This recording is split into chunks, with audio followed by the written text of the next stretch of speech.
Hello, beautiful beings. Happy 2024.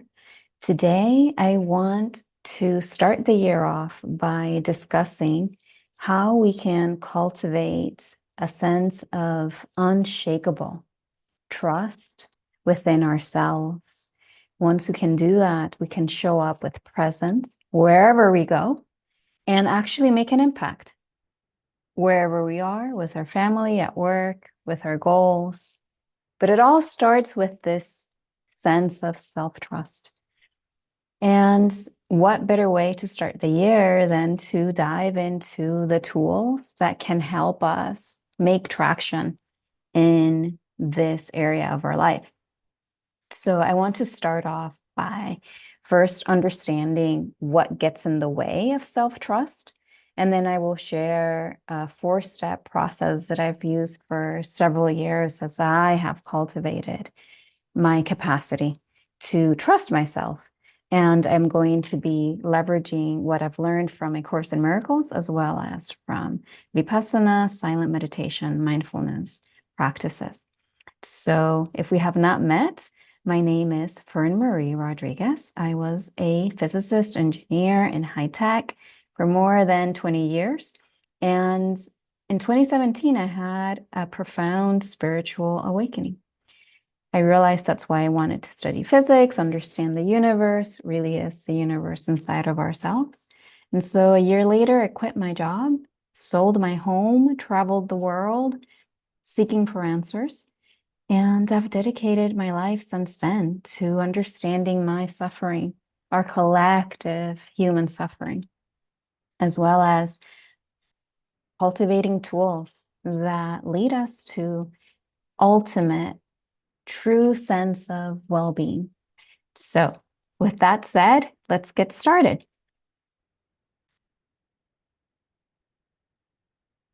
I first want to invite you to set an intention. Set an intention that this is actually something that you really want to work on, that you really care about, that you really aspire to cultivate, to understand how you can go about trusting yourself at a very, very deep level. Unshakable self-trust. And imagine what that could do for you in your life. And so with that as an invitation, I feel that the first thing that we need to do is to understand the problem. And this is where I'm going to start bringing in teachings of the Buddha, the Four Noble Truths. The first truth is understand why you suffer. So the first thing is to understand the problem. And the Buddha was not alone in this insight. If we look at Course in Miracles, and Teachings of Jesus, on lesson 79, it says, "Let me recognize the problem so that it can be solved." So we start with recognizing the problem. And this is a process. You will hear my words, but this is more of an invitation for you to start diving inward, to start contemplating on the problem without assuming that you know what the problem is. Like a true scientist, a true scientific process. What is the problem? Why can't we trust ourselves? So I invite you to ask yourself that. Ask yourself with a lot of gentleness, without judgment, and with a lot of kindness, and with a lot of compassion. Ask yourself, why don't I trust myself? And see what comes up naturally. And we're going to be working with it on our time together. So the problem of self-trust stems from the mind.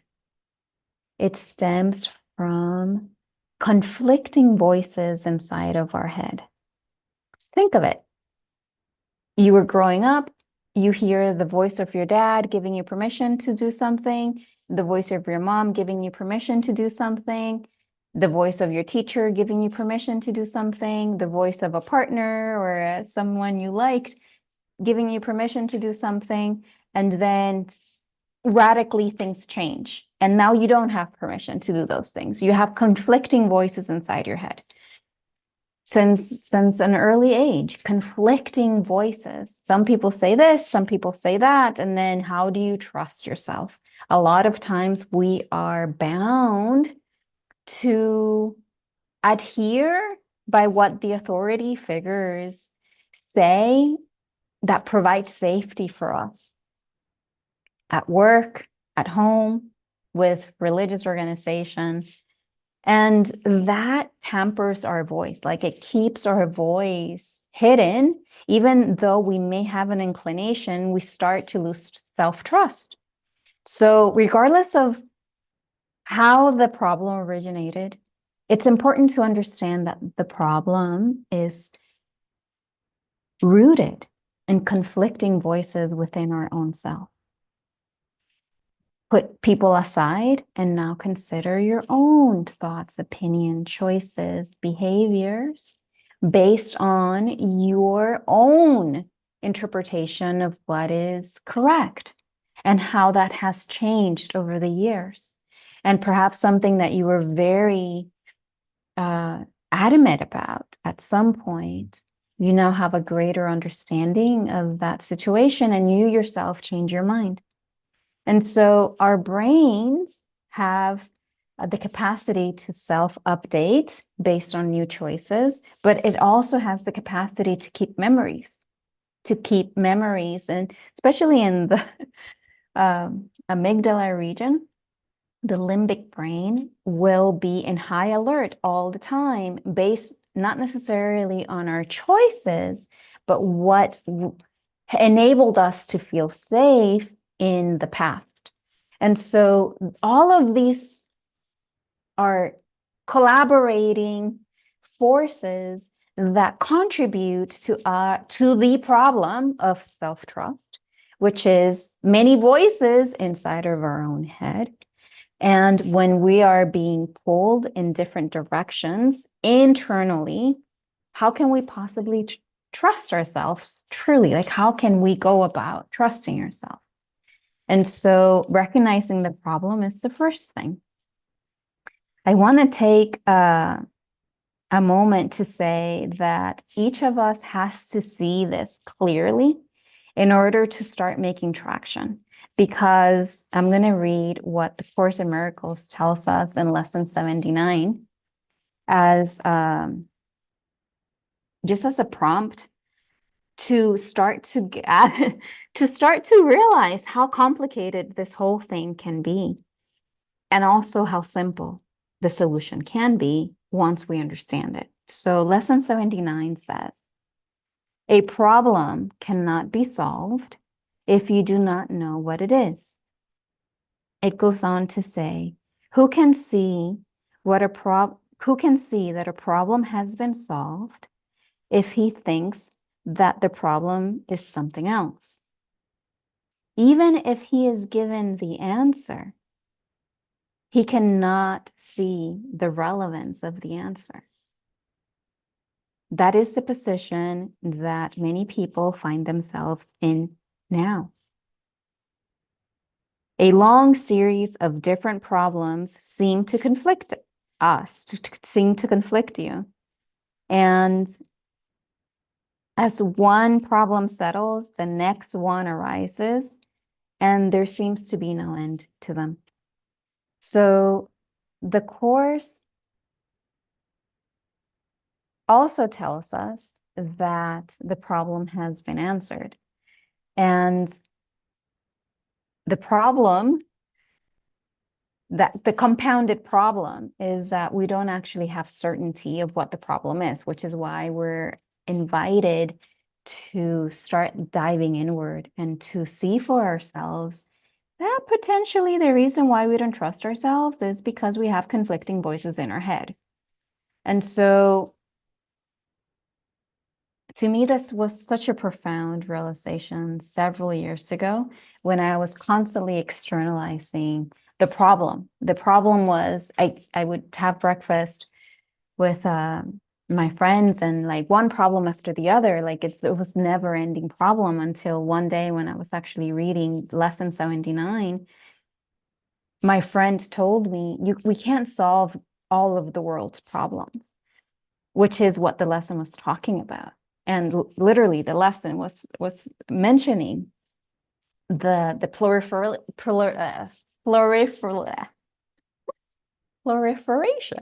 of problems that we appear to have. And in that moment, I realized, oh my gosh, the problem is that I believe that there's a problem.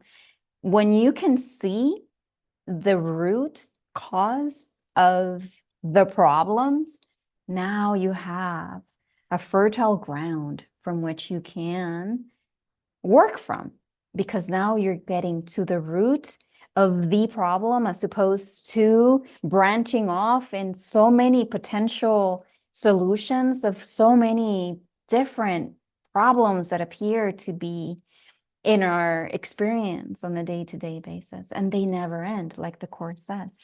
And so now take a moment to contemplate this and see if this resonates true in your own experience.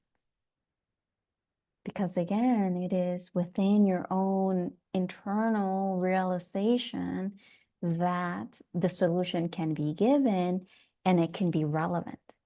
And so this is why it's important for us to hear the information, but that's one component. More important than hearing information is actually going inward and allowing our own conscious experience. Embodied wisdom is to have our own experience direct what is true and real for us. That's the whole path of liberation through silent meditation, as well as salvation from practicing the principles of A Course in Miracles. It's all about cultivating our own internal understanding from our own experience. So see if the problem as has been articulated resonates with you at all. And now we're going to go through a 4-step process that I've used for many years, and I've supported others in this 4-step process through the Intentional Evolution Intensive, which we're now starting again in 2024. So if you're interested in that, go on to my website, fernmarierodriguez.com, and receive a free 3-day training on all of this that I'm referring to, because it's all packaged really nicely. And so here's the 4-step process. This is again based on mindfulness as well as the teachings of A Course in Miracles. Number 1 is to cultivate awareness. The awareness of what is actually arising in the mind. So get very familiar with your thoughts, get very familiar with your opinions, get very familiar with your beliefs, your attitude about your thoughts and beliefs and opinions. Get very, very, very familiar with them. Once you're familiar with them, you can even try this tomorrow. So write this down and play with it tonight. Notice any pattern that comes up based on a thought, opinion, behavior from the past. And now pay close attention to what that pattern does with your experience, either with yourself or with other people around you. So notice if your thoughts are expansive, inclusive, bringing more curiosity, or if they're contracting, if they are limiting, if they bring tension in your experience or in the experience of others. And so this is a really simple rule of thumb that tells us whether our thoughts, beliefs, opinions are expansive or they're contracting. If we are putting ourselves in a position that we don't want to move from, or if we have curiosity about allowing other information in that can help us grow and can help others grow. That's the first step, awareness of our thoughts, beliefs, action, behaviors. So once we have awareness, and we can see whether what we're holding in our mind is onward leading, it's expansive, it's enabling more well-being for ourselves and others, or if it's contracting. So once we have that, the second step is to accept whatever is real, whatever has manifested in your reality. Your experience is valid. So this is where a lot of the next step, which is to bring kindness and compassion, comes in. But before we go into this third step of kindness and compassion to the experience, is simply accepting where we are. That doesn't mean that we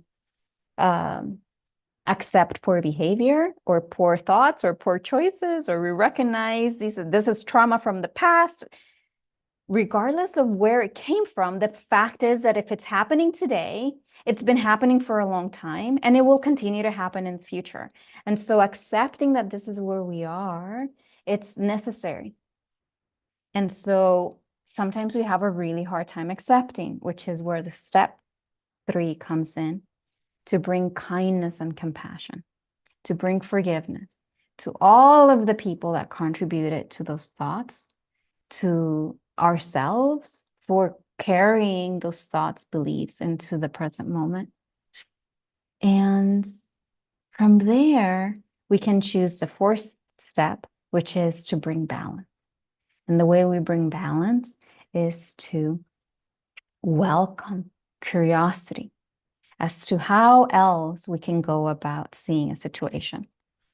And you do this enough times, and you're going to start recognizing how it was your own thoughts that were keeping you in internal tension, in internal conflict, which was preventing you from trusting yourself. And so I say this from my own personal experience, from my own personal healing, and from my extension of that healing to other people as I've helped them, as I've helped others through this process. And at the ultimate level of trust is, are we in alignment with the thoughts, beliefs, actions that are onward leading, eternal, love, kindness, compassion, joy, balance, harmony? Are we in alignment with what is real and eternal? Or are we more feeding greed, hatred, distortion, separation, comparison, judgment, guilt, blame, shame? So it's really a choice. And those choices are what trigger different thought systems, different emotions. And those thought systems and emotions are the ones that keep us in conflict. And so this is a simple 4-step process, but ultimately it all leads to becoming more and more in alignment with the qualities of what is wholesome, and consciously letting go, shedding away thoughts, beliefs, opinions, actions that are not in alignment with what is wholesome, with what is life-giving. And so I guess that's another way of saying it. We will trust ourselves. We will develop unshakable self-trust when we are in full alignment with thoughts, choices, behaviors that are life-giving. And we consciously abandon thoughts, choices, behaviors that are contracting, that are based on fear. that limit our joy and the joy of others. And so I will leave it at that. Let me know if this was helpful for you, if you have questions. And go ahead and check out the website, fernmarierodriguez.com. It's on the description. Sign up for the mailing list. And I look forward to continue working together in sharing what is onward leading, what is life-giving, what is fulfilling